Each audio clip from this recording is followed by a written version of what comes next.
आज शुरू करते हैं क्लास 9 फिजिक्स का फर्स्ट चैप्टर मोशन।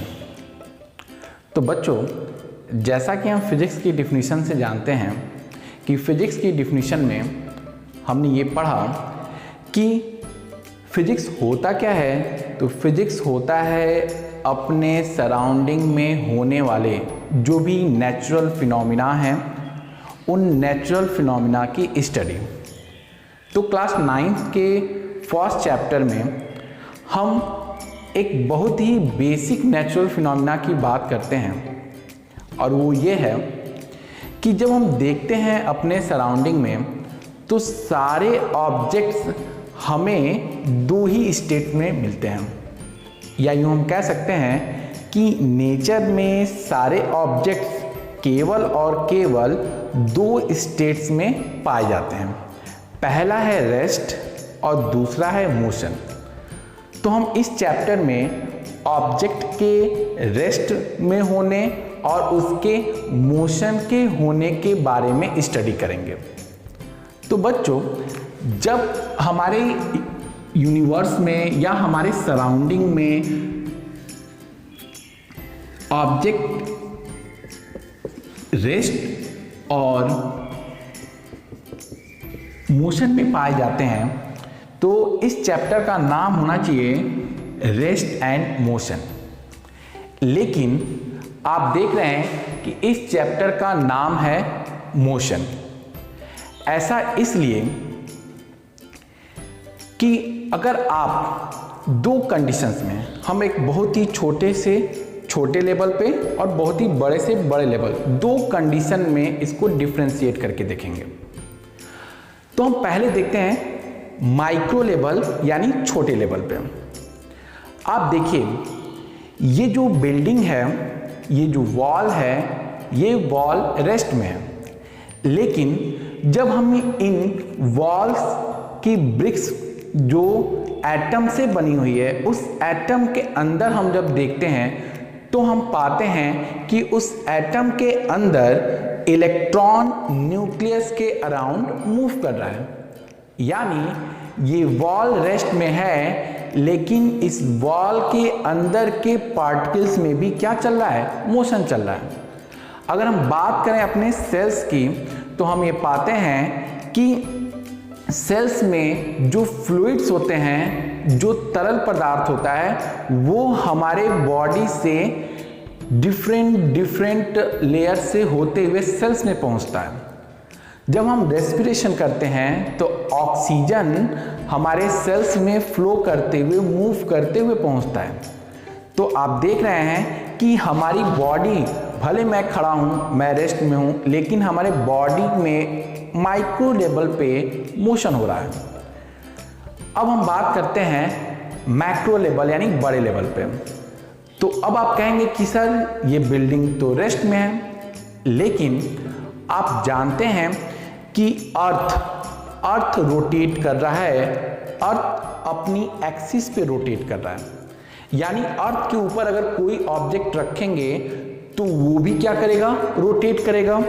यानी अर्थ पे रखा हुआ हर एक ऑब्जेक्ट एक रोटेशनल मोशन कर रहा है। यानी अर्थ के सरफेस पे हर एक ऑब्जेक्ट मोशन में है। तो आप कहेंगे सर अर्थ सन के अराउंड मूव करता है तो सन रेस्ट में है, लेकिन ऐसा नहीं है। इस सोलर सिस्टम के सारे ऑब्जेक्ट, इस सोलर सिस्टम के सारे प्लैनेट्स सन के अराउंड रोटेशन और सर्कुलर मोशन करते हैं। लेकिन आपको पता होना चाहिए कि हमारा सन मिल्की वे गैलेक्सी में है, और सन उस मिल्की वे गैलेक्सी के सेंटर में जो ब्लैक होल है उसके अराउंड मूव कर रहा है। यानी पूरा सोलर सिस्टम मूव कर रहा है, सन मूव कर रहा है।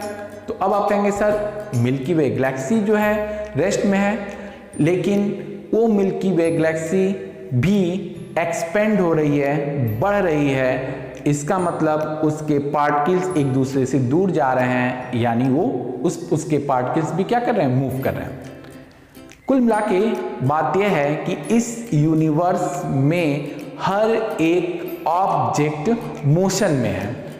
इस ब्रह्मांड का हर एक पिंड गतिशील है, इसलिए हम इस चैप्टर का नाम क्या रखते हैं? मोशन। तो यहां तक तो हमने ये जाना कि इस चैप्टर का नाम केवल और केवल मोशन क्यों है। अब हम बात करते हैं कि हम मोशन को डिफाइन कैसे करेंगे। तो मोशन को डिफाइन करने के लिए हम फिजिक्स के पढ़ने वाला टूल अप्लाई करेंगे। अगर फिजिक्स की डिफिनीशन अगर आपको सही से पता है, फिजिक्स पढ़ने का सही तरीका पता है, यानी ऑब्जर्वेशन पता है आपको, तो आपको डिफिनीशन बहुत अच्छे से समझ में आएगी। नहीं तो व्हाट इज फिजिक्स नाम का एक मेरा वीडियो है, जो कि उसका लिंक आपको डिस्क्रिप्शन में मिल जाएगा। वहाँ से फिजिक्स की डिफिनीशन और फिजिक्स के पढ़ने के तरीके के बारे में आप जान सकते हैं। तो आइए हम मोशन की डिफिनीशन बनाते हैं। तो जो मोशन की डिफिनीशन है,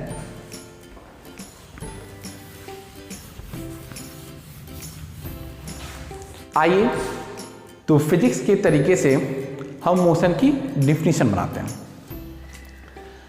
हमें करना क्या है? फिजिक्स में हम ऑब्जर्वेशन करते हैं, तो मोशन की डिफिनीशन भी हम ऑब्जर्वेशन से ही बनाएंगे। अब आपको खड़ा करना क्या है कि आप एक सड़क के किनारे खड़े हो जाइए और कुछ केवल और केवल ऑब्जर्वेशन के लिए, फालतू में नहीं खड़े होंगे आप। और ये आपकी पोजीशन है, आपकी पोजीशन फिक्स रहेगी। तो अगर हम फिजिक्स में बात करते हैं, अगर किसी की पोजीशन फिक्स हो और उससे किसी और ऑब्जेक्ट के लोकेशन के बारे में बात करते हैं, उसे कहते हैं रिफरेंस पॉइंट। तो आपकी पोजीशन फिक्स है सड़क के किनारे और आप क्या है? एक रेफरेंस पॉइंट है। आपको करना क्या है कि सड़क पे मूव करने वाले जो व्हीकल्स हैं उनको ऑब्जर्व करना है। सपोज दैट एक कार है,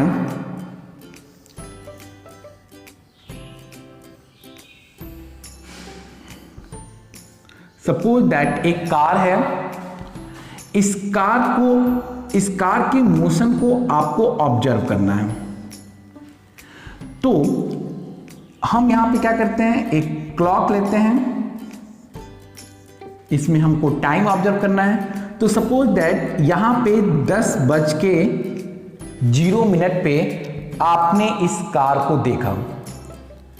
अब आप कुछ टाइम बाद देखते हैं, सपोज दैट 10:02 पे, तो अब कार की पोजीशन यहां है। यानी जैसे ही टाइम चेंज होता है वैसे ही कार की पोजीशन चेंज हो जाती है। फिर आप देखते हैं 10:04 पे कार की पोजीशन आपसे यहां हो गई। फिर आप 10:06 पे देखते हैं कार की पोजीशन यहां है। तो ये कार मोशन कर रहा है, ये कार मूव कर रहा है। तो इसके मूव होने के कैरेक्टरिस्टिक्स क्या हैं? तो आपने ये ऑब्जर्व किया कि ये कार जब मोशन में होता है तो उसकी पोजीशन आपसे कॉन्टिन्यूअस चेंज हो रही है। किसके साथ? टाइम के साथ। टाइम भी चेंज हो रहा है तो इस कार की पोजीशन भी चेंज हो रही है। तो इस कार की मोशन का कैरेक्टरिस्टिक क्या है? इस कार की मोशन का कैरेक्टरिस्टिक यह है कि कार मूव करता है कब? जब उसकी पोजीशन कॉन्टिन्यूअसली चेंज होती है टाइम के साथ और आपके साथ, यानी रेफरेंस पॉइंट के साथ। तो मोशन की डिफिनीशन क्या होनी चाहिए? तो मोशन की डिफिनीशन ये होगी कि when an object change its position continuously with respect to time and reference point. तो फिर से एक बार देखते हैं व्हाट इज मोशन। तो मोशन इज डिफाइंड एज, या कब कोई ऑब्जेक्ट मोशन में होता है, तो when an object change its position continuously with respect to time and fix point और रेफरेंस पॉइंट। तो आपने देखा कि हमने मोशन को समझा। मोशन को समझने के लिए हमने क्या किया कि एक मूविंग ऑब्जेक्ट के मोशन का ऑब्जर्वेशन किया, और ऑब्जर्वेशन से हमें पता चलता है कि कब कोई ऑब्जेक्ट मूव करता है, जब वो ऑब्जेक्ट की पोजीशन कॉन्टिन्यूअसली चेंज होती है, किसके साथ, रेफरेंस पॉइंट के साथ, और किसके साथ, टाइम के साथ। तो यहाँ पे हम मोशन की सिंपल सी डिफिनीशन बनाते हैं। What is motion?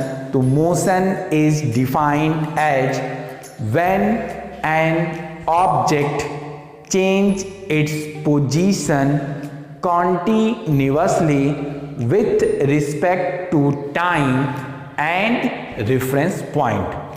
फिर बच्चों मेरे साथ फिर से आप इसको लर्न कर सकते हैं, दोहरा सकते हैं। What is motion? तो motion is defined as when an object change its position continuously with respect to time and reference point। Last time समझते हुए व्हाट इज मोशन। तो motion is defined as when an object change its position continuously with respect to time and reference